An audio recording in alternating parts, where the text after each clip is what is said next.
A year or two ago, I came across something on the internet where somebody had said there were a couple of bullets that collided during the Civil War, and they actually stuck together, and someone was able to keep them as an artifact. So I think initially everybody would assume that those odds would be, or that probability would be extremely rare. But then in the Civil War, you have millions of people fighting over thousands of square miles with millions of shots being fired. So maybe it could be possible out of all those millions of shots. So what I wanted to do was construct a model to get some idea of the probability of this happening. Two questions though. One is, what is the probability of two bullets colliding? The other question is, could they actually stick together? I've done several revisions on this because I kept getting things wrong and kept changing my mind. And there's a lot of stuff here, so it's really tough to organize it all in a coherent way, especially considering how I don't do any effort with these videos and I don't do a script. To keep all of this in context, I want to say up front that this is not a proof. This isn't something where I'm inserting one equation into another equation and then inserting that equation into another equation and giving a definite proof of certain formulas. This is more of just a fuzzy math where I'm trying to just get some sort of an idea of a probability. So I'm going to use one model, but maybe other models are better. And I'm going to use certain numbers and maybe other numbers are more accurate. So feel free to come up with your own numbers and your own models. But in the end, this is more like a painting or just an impression to try to get a general idea of something that's really just a fun thought exercise or a fun mental exercise or like a mental workout. I'm going to explain this in the clearest way that I can. I think so far everything looks right.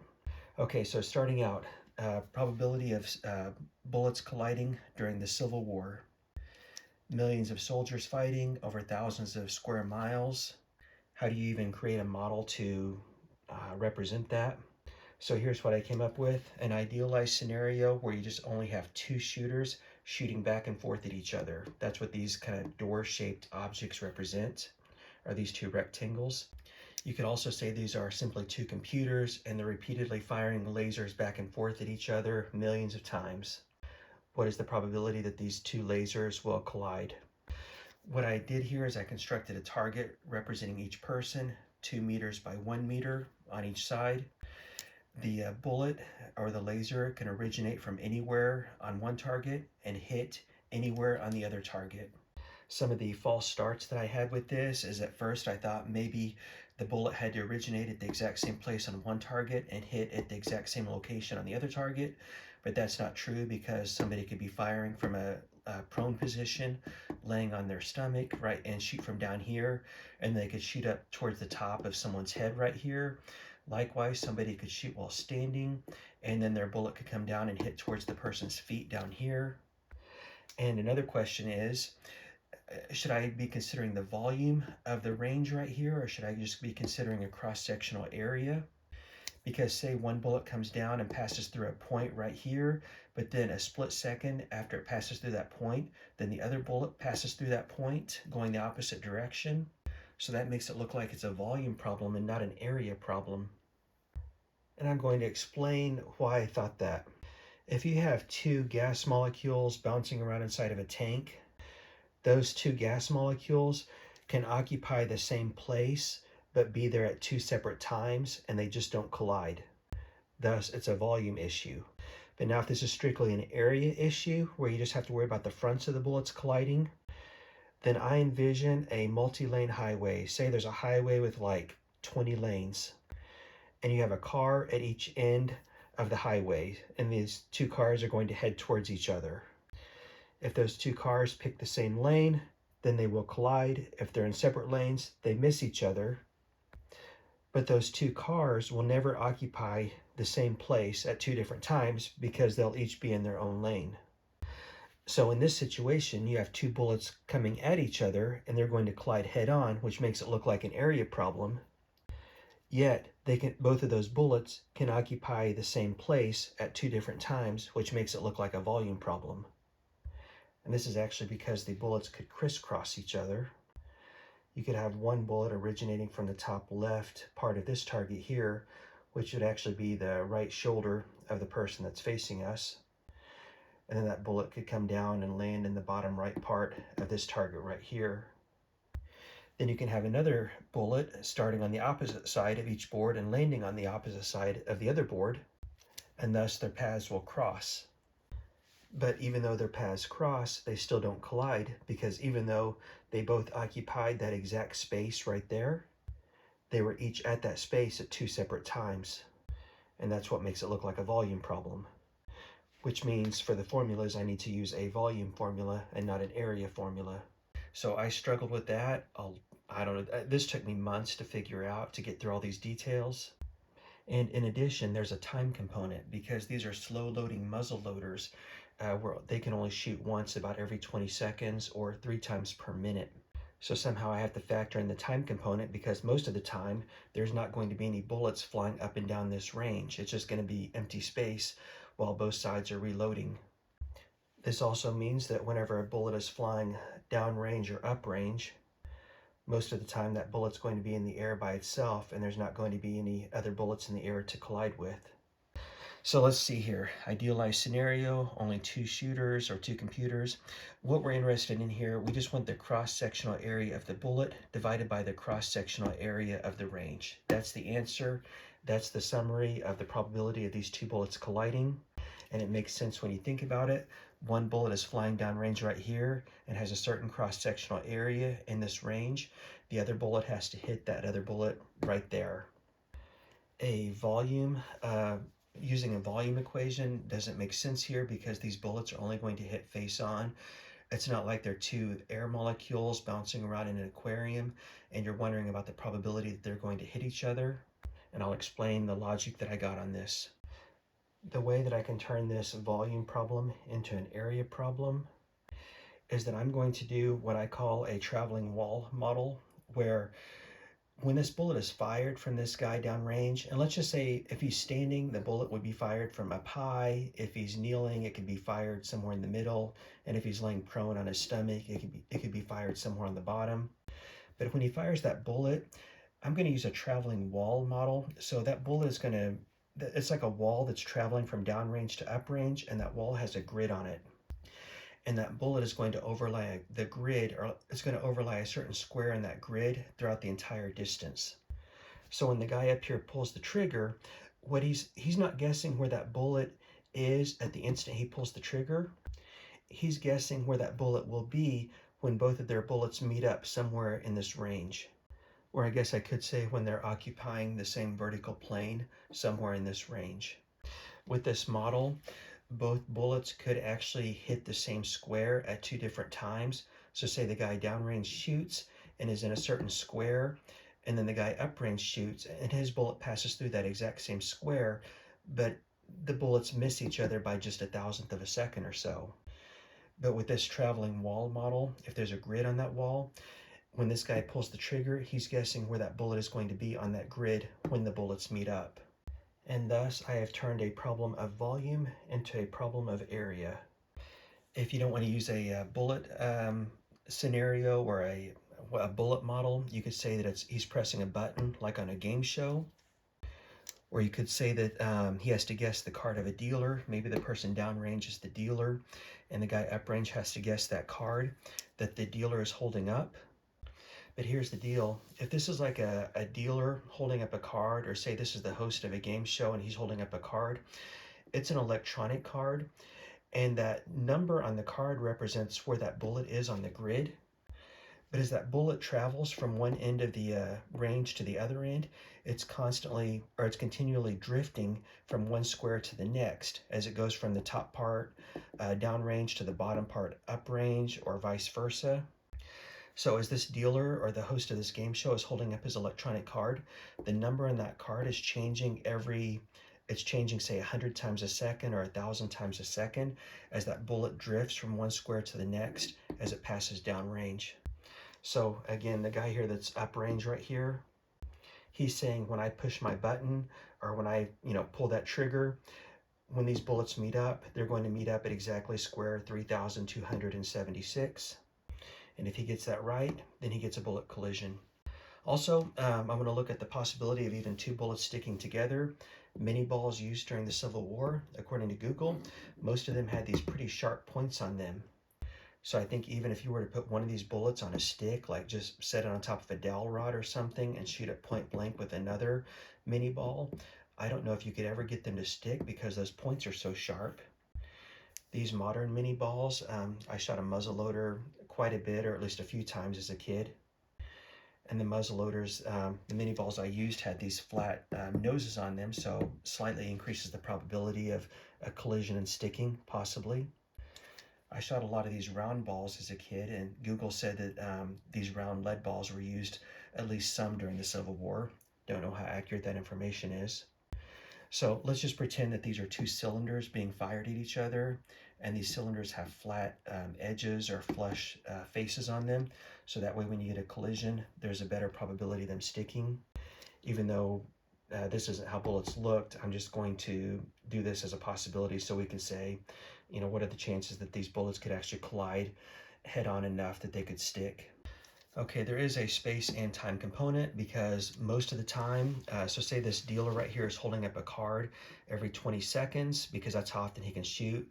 And as that he's holding up an electronic card, the number on that card is changing 100 times a second or 1,000 times a second. But then once his bullet passes from downrange to uprange, then he puts that card down. This person right here is shooting downrange. So basically what he's trying to do is guess the number on that card. But most of the time he's going to be throwing his guesses downrange or throwing bullets downrange. And there's not going to be any bullets in the range for his bullet to collide with. If there was if say they were using fully automatic rifles so that there was always bullets in the air, then there wouldn't be a time component. There would just be the space component on what's the probability that they could hit. And that's just what I said here. There's no time component if they're full auto, or if it was some sort of game they were playing and they could only shoot when this person uprange could only shoot when there was a bullet in the air. Next up here is, I'm just going to go over this and make sure I don't miss anything. When the guy up here pulls the trigger or pushes the button like on a game show, it's the same thing as if he is guessing the card that the dealer is holding up downrange. Or you could say that it's simply two players and they both have to hold up the card with the same number on it to get a bullet collision. And I just said here, the shooter isn't guessing where the bullet is when he hits the button or pulls the trigger. He's guessing where his bullet will be when it meets up with the other bullet. Okay, next page. For the space component, I'll look at this first. For a direct hit, make up whatever numbers you want. This is where I said we're not dealing with exact formulas here. This is all just like a painting or an impression. And let's just say the bullets could be 2 millimeter off center and still collide with enough accuracy to stick together. So take that 2 millimeters, pi r squared is the area. So that gives you 4 pi millimeters for your area. Divide that by the total cross-sectional area of the range, which was 2 meters by 1 meter, or 2,000 millimeters by 1,000 millimeters. Show that right here. There you go. Here's the area of our range, 2 meters by 1 meter for each person. And all we're looking at here is the cross-sectional area of the bullet divided by the cross-sectional area of the range. That gives you 1 out of 160,000 probability. Notice that the millimeter squared will cancel. We're just left with a fraction. If you want to do an indirect hit, Google says the most common caliber was 58 caliber, approximately 18 millimeter diameter. Gives you a 9 millimeter radius. Square that times pi, so you end up with 81 pi square millimeters. Divide that by the area, cross-sectional area of the range, you get 1 out of 8,000 as the probability of two bullets indirectly colliding, or a grazing blow, or a glancing blow, I guess you could say. Okay, for the time component here, as I said, if this is like a game show where the host or the dealer is holding up a card, most of the times that the gambler that's uprange is guessing, most of his guesses or most of his bullets fired will be done when there's no card held up. And also, I don't remember if I mentioned this, like I said, there's a lot of information here. We don't have to worry about the probability of both people firing. Let's just pretend that the person downrange shoots every 20 seconds or 3 times a minute. And then we only have to worry about the probability of the guy uprange shooting downrange so they can collide their bullets. So these numbers were off Google. Muzzle velocity of the muzzle loaders, about 300 meters per second. Set up your conversion equation. Let's have a 150 meter range. Plug in whatever numbers you want, approximately 150 yards. 150 divided by 300 meters, the meters will cancel. We're left with 0.5 seconds. That's how long the bullet will be in the air. So a bullet will be in the air for a half a second out of every 20 seconds. And that's because they can only shoot once every 20 seconds with the muzzle loaders. That gives you 1 out of 40 probability, but actually we need to multiply that by 2, and that's because as this person downrange, let's say is the dealer, he shoots his bullet, that bullet is traveling for a half a second before it gets to the person uprange. So this person uprange has a half a second to shoot and hit that bullet, but also this person uprange could shoot and his bullet could travel downrange for a half a second.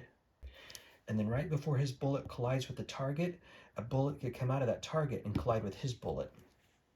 So basically we have a half a second times 2, so we have a whole second that there's a bullet in the air, and this will be happening once every 20 seconds because that's how often they can shoot.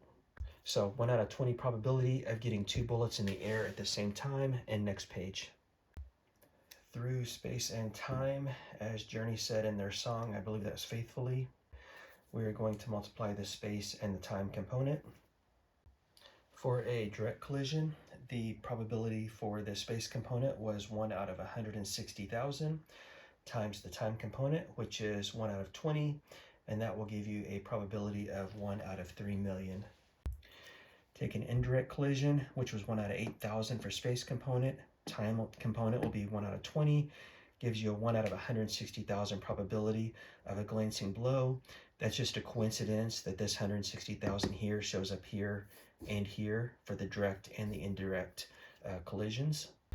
Next up, during the Civil War, Google said approximately 2 million people were in the war, mostly on the Union side, but let's make it simple for the simple math, and let's put 1 million people downrange as the dealers holding up a card, 1 million players uprange that have to guess that card. This doesn't have to be a dealer. You could say that these are just 2 separate players and they both have to hold up the same card to get a collision. And how many shots were fired during the Civil War? Make up your own numbers here, but some things to consider. They can only shoot 3 shots per minute, about once every 20 seconds at the absolute fastest. How many casualties were there? Because there's going to be thousands of people taken out of action during their first 1 or 2 battles, so they're not going to be able to shoot very many times. Also in these wars, from what I've just seen and I don't know, on TV and movies, and of course I know they're always accurate, but the people in the back rows aren't going to have a clear shot. It's going to be mostly the people up front that are doing the shooting, while other people are sitting back in reserves waiting for their chance to move up to get a clear shot. And how much of this was volley fire, where people were standing shoulder to shoulder and shooting back and forth. I read that was mostly just more common at the beginning of the war, and eventually people realized not to stand shoulder to shoulder and they need to be doing more guerrilla tactics or hiding behind trees or something while they shoot. There's going to be a lot of soldiers that were in areas that had little to no action. Don't know what the percentage of that would be. But also there's going to be a lot of soldiers in logistics, so they're going to be running the wagon trains to supply the food and the ammo and everything to the soldiers. So 50 shots per soldier possibly. On average, when you look at 1 million soldiers on one side, 50 shots each, that would be 50 million shots fired total, possibly. Another option is to look at how many casualties there were, casualties including both injuries and death. Google said this was hundreds of thousands, so you could take maybe 750,000 casualties. That was one number reported by Google, and you could say that for every person that was shot and actually injured or killed, there were, say, 50 shots fired that did not injure anybody, that they were actually misses. So that's another possible way to look at how many shots were fired during the Civil War. So make up your own numbers. So let's see here. If we do a direct collision where these bullets are only a couple of millimeters off, about 50 million people and 50 million shots fired, because there's 1 million players on each side and 50 shots per player, so that's 50 million divided by 3 million gives you about 17 bullets that could have collided and actually stuck together if you're dealing with perfect flat cylinders, which we're not.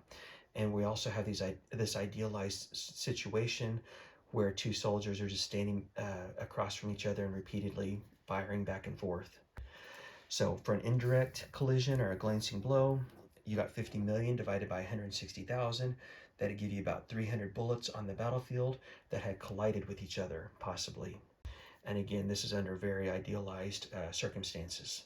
So this is a fun project here, and it took me months to figure out just the space component on if I was dealing with an area or a volume, and then the time component, because I don't do this stuff for a living. This is just what I do for fun.